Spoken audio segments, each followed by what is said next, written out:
What is going on, everybody? Man, Micah's back with another video, back here to talk about my first impressions of the Samsung Galaxy S23 Ultra.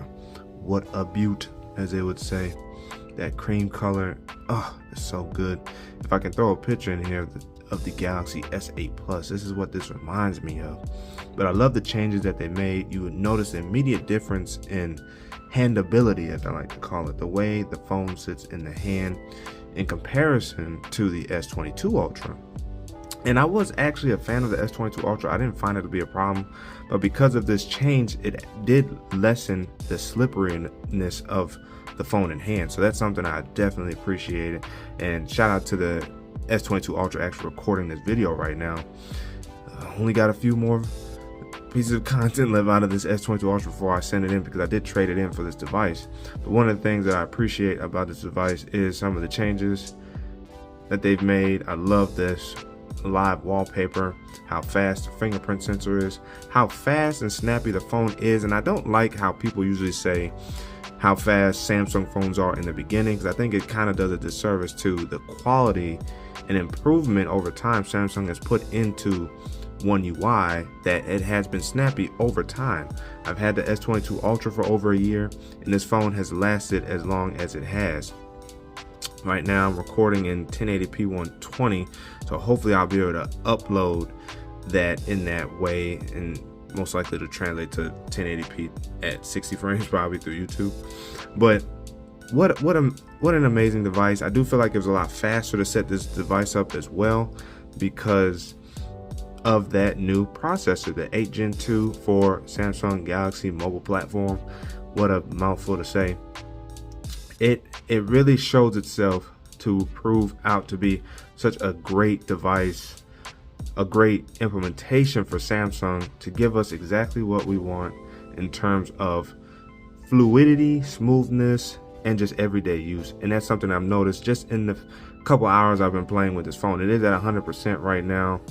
If I can swipe down, you guys see I just took it off the charger while I was setting everything up. I did like the fact that it was able to keep more information, even though I still had to open up several different apps to open them, set them up, and then of course with Good Lock and Good Guardian you have to reset all that. So that wasn't necessarily fun, but boy, snappy. And you notice with apps they install a whole lot faster as well. So as this phone was downloading everything that it needed for apps, for app updates, it moved so much faster, including the transfer process with Samsung Smart Switch. So again, something else that this phone definitely improved in. I had to reset up my edge panel, but I do like the way I've had it set up now, and I just like how it feels. It really feels good. It feels like a worthy update. You know, as I say, and I'll probably title my review of this, it's the little things, right? It's the little things that matter, and Samsung did that with this phone. Now, I've been noticing recently that some people have been talking about like this so-called bubble at the bottom of the display. I don't know if this shows it at the top, but it's not a bubble. It's essentially how the display is aligned along with the panel. And I think that that's what causes that supposed bubble, or that you can kind of see the light refracting there at the bottom. And I mean, I haven't really kind of noticed it. I thought I did, but it does seem like it's more or less, it's just light refraction. There's no problems with the display. Now, maybe it was, they said it was happening last year too with the S22 Ultra, and it was probably the same exact thing, you know, but I haven't noticed any problems with it, and I don't think we need to. Let's just give Samsung credit for such a great device. Now, what is another big improvement over the S22 Ultra in comparison with the S23 Ultra is these cameras. Now, I do feel like the cameras are the same size. I just think the rings around them are larger, but you have a 200 megapixel right here in the middle, in which you can use both 200 megapixel and a 50 megapixel shot within the camera. You just have to go and select your different format, and it will be in 3x4, but that's how you can make use of more pixels. Keep in mind, those files come out a whole lot larger as well. Then I believe the ultra wide is up here, at, I believe, 12 megapixels, and then this is a 12 megapixel telephoto, and then we got the 3 and the 10x zoom. And of course, one of the big things that they're pushing is the astrophotography as usual. So if we go into the camera, look at that. We got ultra wide, standard, 3 and 10x. Focus enhancers on, which is pretty nice. But where you'll probably be able to find some of that stuff, I don't know, that's the filters in the face. I don't like that stuff.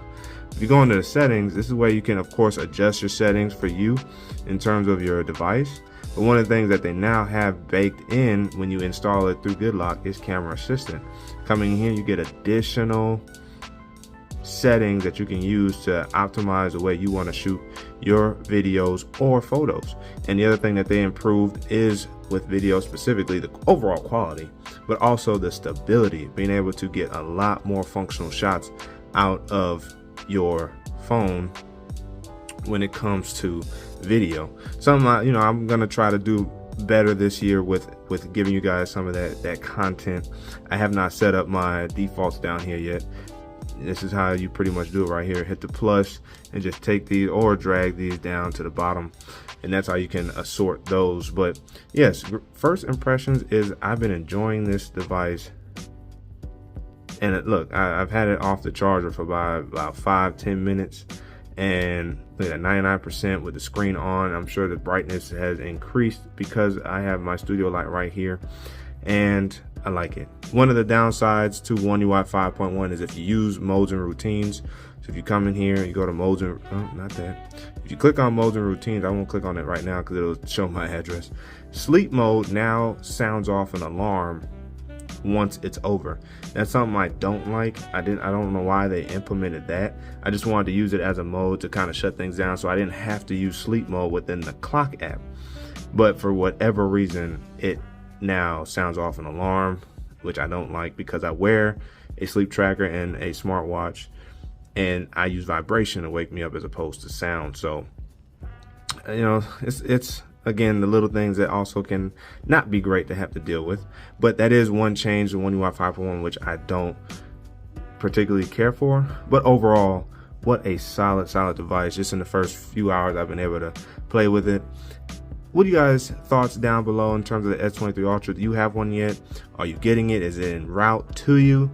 Are you thinking about upgrading? Do you think it's a bad update?